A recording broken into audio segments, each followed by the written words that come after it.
नमस्कार, आप देख रहे हैं आपनी न्यूज। सरकार के ओवर टाइम दुगना करने के फैसले पर उद्योगों का यू टर्न।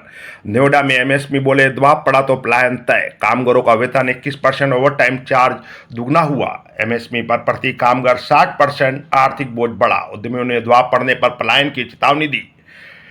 नोएडा कामगारों का वेतन 21% बढ़ाने, ओवर टाइम का चार्ज दुगना करने के सरकारी फैसले ने औद्योगिक सेक्टर में सूक्ष्म, लघु एवं मध्यम उद्यम एसएमई सेक्टर की नींव हिला दी है, क्योंकि इससे उद्यमियों पर प्रति कामगार 60% का आर्थिक बोझ बढ़ने जा रहा है। ऐसे में सरकारी आदेश का पालन करने का दावा करने वाले उद्यमियों ने अब यू टर्न ले लिया है और सरकारी फैसले की खिलाफत शुरू कर दी है। प्रशासन को घुड़की दी है कि यदि जबरन दबाव बनाया गया तो औद्योगिक इकाइयों का पलायन करा देंगे। इससे नियमों का अनुपालन कराने वाले प्रशासन अधिकारियों के सामने नई चुनौतियां खड़ी हो गई है। उद्यमियों का सीधा कहना है कि वेतन बढ़ोतरी से एक कामगार पर मासिक करीब 3,000 रुपये का आर्थिक बोझ बढ़ा है। इसको उद्यमी की ओर से वहन किया जा सकता है, लेकिन ओवर टाइम 4 गुना बढ़ाने से 20,000 रुपये का कामगार अब 32,000 रुपये में हो गया है। ऐसे में प्रत्येक कामगार पर 12,000 रुपये का आर्थिक बोझ वहन करना उद्यमियों के लिए बस की बात नहीं है। एक तरफा फैसले से टूटेगी उद्यमियों की कमर। सरकार का यह फैसला एक तरफा है जो एसएमई सेक्टर की रीढ़ तोड़ देगा।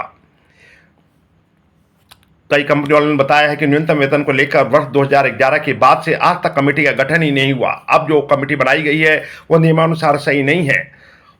कई कंपनी के निर्देशक बता रहे हैं कि 8 घंटे के लिए एक कामगार को 13,000 रुपये मासिक वेतन देते थे। अब सरकार के आदेश पर अब कामगार का वेतन 15,730 रुपये हो गया है।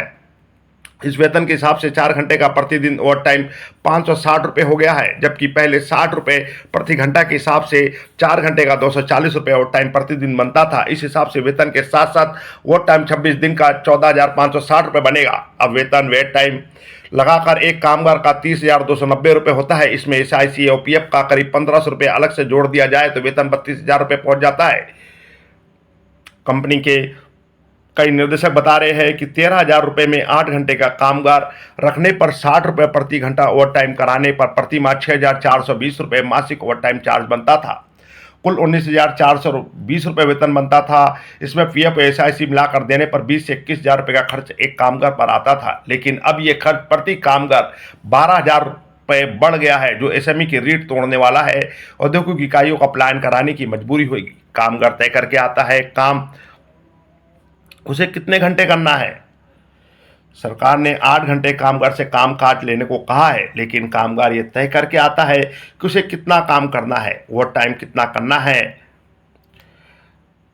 सुपरवाइजर अधिक दबाव देता है तो काम करने से इनकार कर देता है। इन पहलुओं पर भी सरकार का गौर करना चाहिए।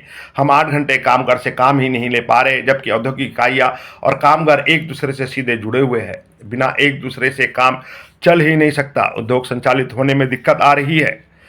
इस नियम की वजह से बिजनेसमैन परेशान हो रहे हैं।